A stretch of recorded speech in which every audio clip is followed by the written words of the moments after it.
Good morning and welcome to the show. The topic this morning is platform for mayor, and we're fortunate to have with us as our guest this morning Mr. PBredesen1, a mayoral candidate for the city of Nashville and Davidson County.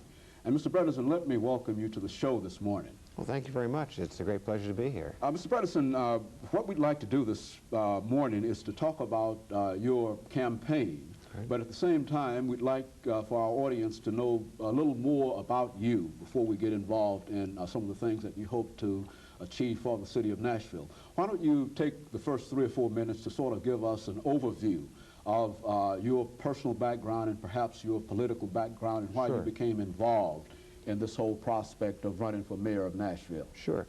You know, I think all of us have very much in our approach to things a lot of our background and what we learned.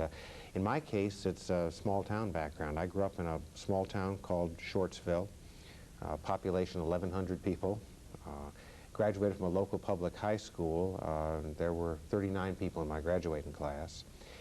And I think came from a wonderful home, loving family. We had 6 of us there. There was myself. I had a kid brother.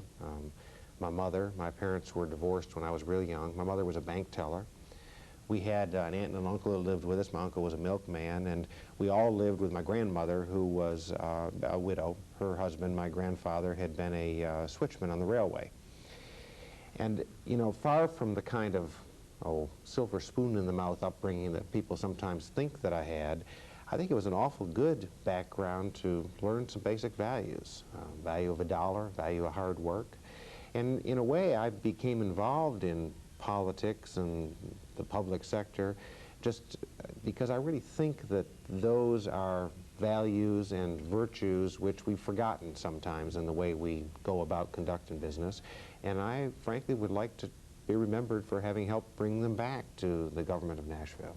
Okay, I think you've mentioned the fact that one of the things that you'd like to talk about is openness in government. Mm-hmm. And I'd like to take that a little further and to talk about what you call new blood mm-hmm. In government. How do you see this, and what is this new blood that you're talking about, and this openness in government in its entirety? Yeah, you know, it seems to me that in a city as big and with as many people, with as many skills as Nashville has, that we shouldn't have to depend on this sort of clique of people to run city government, that there are people throughout this community who've got a lot to contribute to the process and need to be brought into it.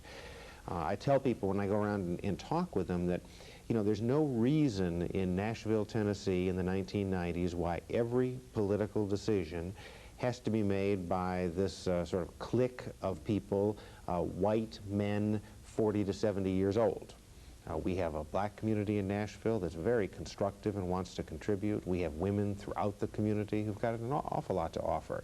And we have people of every stripe who aren't part of this clique, but who are willing to sacrifice, who have skills and ideas. And I really think it's important for our success as a community to really bring all of these people into the process, to really get some new blood in the process of government.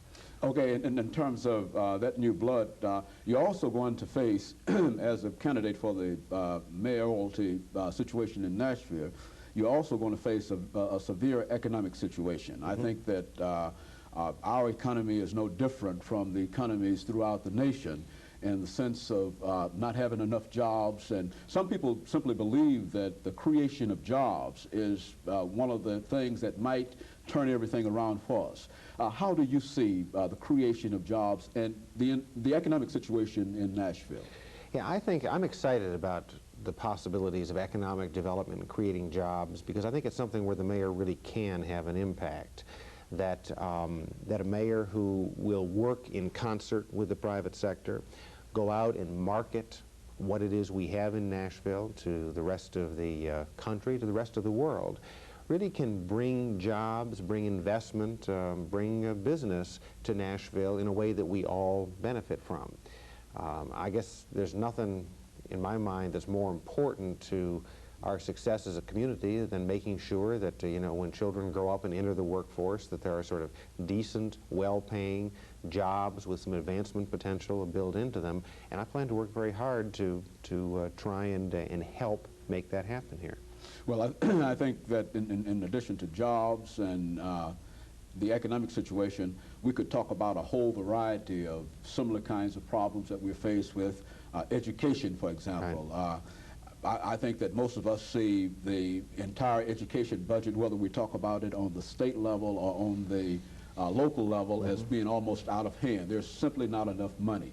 Now, as the mayor of Nashville, how do you see public education, and what can we do in order to improve public education? What is your platform for public education in this city? Well, first of all, let me say I think it is a basic function of city government to make sure that the children in this community really have the kind of start on life that we'd all like to provide to our own children. And the way you do that is through having a first-rate public education system. Some of it is money, no question about that. We have first, second, third grade classes now that don't have workbooks, that have 30 and 31 and 32 children in the class, and that has to be changed. I mean, money has to be found to deal with that. Above and beyond that, though, I really think that there are some changes in the structure of public education, making it less bureaucratic and less top-directed, and giving teachers a little more elbow room to practice their profession that can also help a lot in making the school system more responsive. What are some of the structural changes that you see in terms of